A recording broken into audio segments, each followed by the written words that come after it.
Well, this is for Zombie Apocalypse Diaries. I am having a lot of trouble believing that this is actually happening, but it is. So I'm going to read you a story. Remember what I've told you about propaganda? It's the tool by which zombies spread their disease. Okay, in Britain they're calling it nudge. So here's the story. It's from The Guardian. This comment is free. It's by Ian Dunt, published 5 February 2014. I will read you the story. Whenever I read comments by politicians oops, wrong story. Excuse me. Like all major changes to democratic accountability happened with a minimum of fuss. By the time I heard about it, it was already over. The Behavioral Insights Team, otherwise known as the Nudge Unit, in quotes, because it nudges us to alter our behavior, has been part privatized.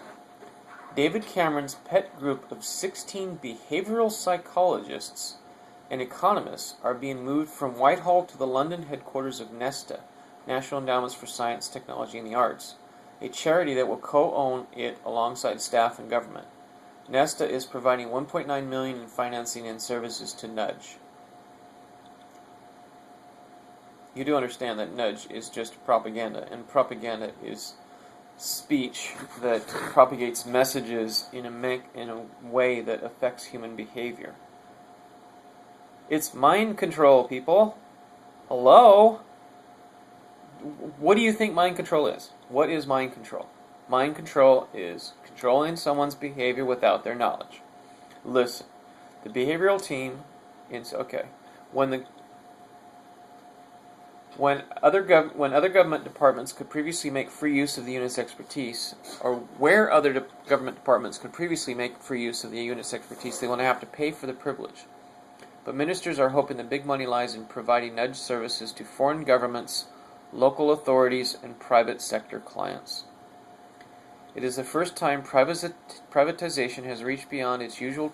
privatization is a code word for capitalism, by the way. It is the first time privatization has reached beyond its usual terrain of public services and utilities to include an actual bona fide government policy team. But the change is even more unsettling than that. It marks a dangerous new precedent in the rise of private power over the public. Now that the Nudge Unit is privatized, it is protected from scrutiny. It is no longer subject to the Freedom of Information Act, and it can sue for libel. The secrecy and legal might of private firms offering public services is morally indefensible, whatever the sector. This is getting into editorial. But in the case of Nudge, it is particularly dangerous, because this is an organization specifically tasked with implementing policy on the subconscious of the British public. This is fact. However sympathetic we are to the goals Nudge is trying to achieve, such as reducing car accidents or increasing tax collection, we should be deeply skeptical of its tactics, which involve influencing the public without them knowing what is happening. I am reading this story. I am not telling you this. I am not making this up. I am not the only one that realizes that we are subject to propaganda. Wake up. Okay, just because you don't recognize it, you don't realize it, you aren't aware of it, doesn't mean it isn't happening. It's happening to you. You ought to consider becoming aware of this, or verifying whether or not it's actually happening, instead of just believing that it isn't. This is what makes Nudge such so toxic an idea. While it seems more liberal than using legislation to clamp down on unhealthy behavior, it is actually more pernicious. At least when something is banned, you know you are being prevented from doing it. With Nudge, you will never know. You will never know that the lines in the roads are being painted closer together to give the impression of speed close to dangerous corners. You will never know that healthier foods are being placed in the center of shelves at eye level because you are more likely to select them. And you will never know that the wasp painted on the urinal is there to encourage aim and minimize the amount of urine that ends up on the floor of public toilets. Nudge is everywhere, from local government to the local supermarket, and Downing Street wants to make some money out of it. Individually, none of these measures are great intrusions on people's civil liberties, but they are defined by sidestepping our consent and influencing us on a subconscious level. Now that Nudge has been part privatized, the direction of travel is all one way. Public bodies, corporations, and government are trying to change public behavior without us realizing. But we are not entitled to find out about it. It's a disastrous position for a democracy to find itself in, but neither left nor right have stood up to it.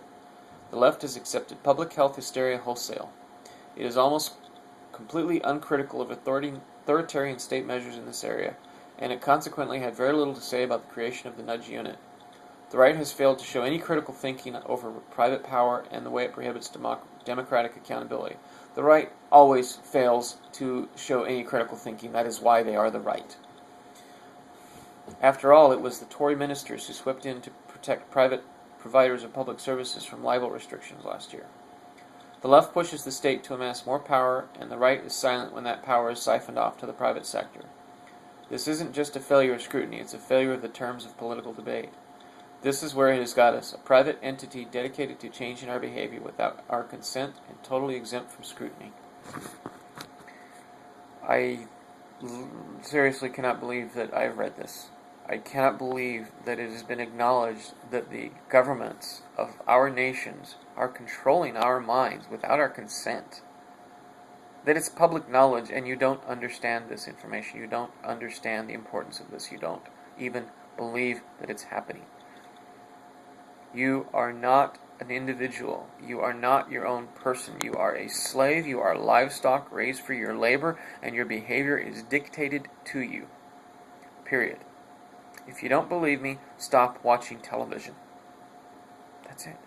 Just stop watching television and see what happens. Or are you brave enough?